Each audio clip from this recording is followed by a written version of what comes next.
morning mga karapsa, pauwi na naman tayo nito galing duty. Morning, good morning.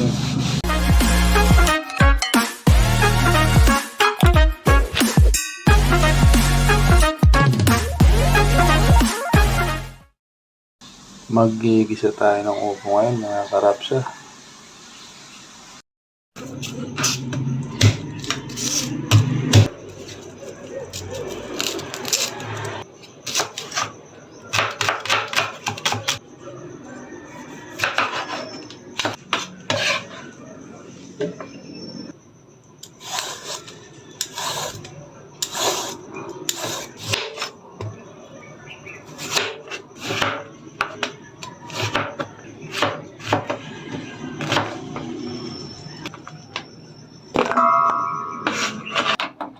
Umpisa na natin maggisa mga karapsa.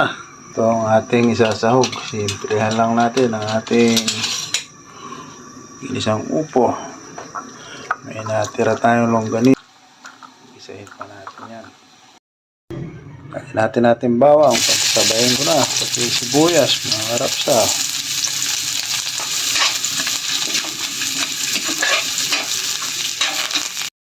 Toyo ang ating gagamitin mga karapsa, o mga 2 kutsara. Pakulay lang.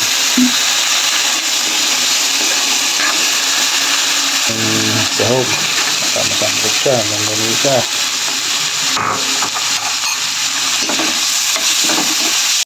Masyado na. Sinugin natin tomatos.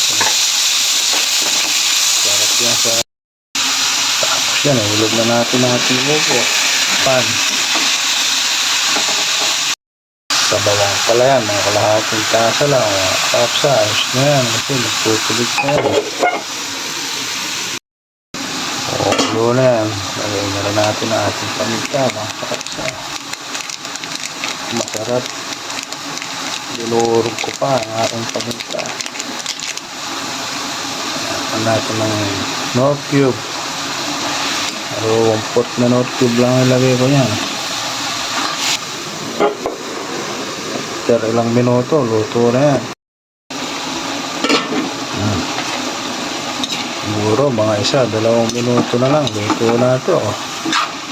Maganda kulay, kompleto na yan ang timpla mga karapsa. Bango-bango. Luto na ang ating ginisang upo mga karapsa, o diba?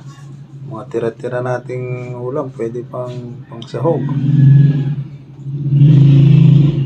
Masarap to, manamis-namis.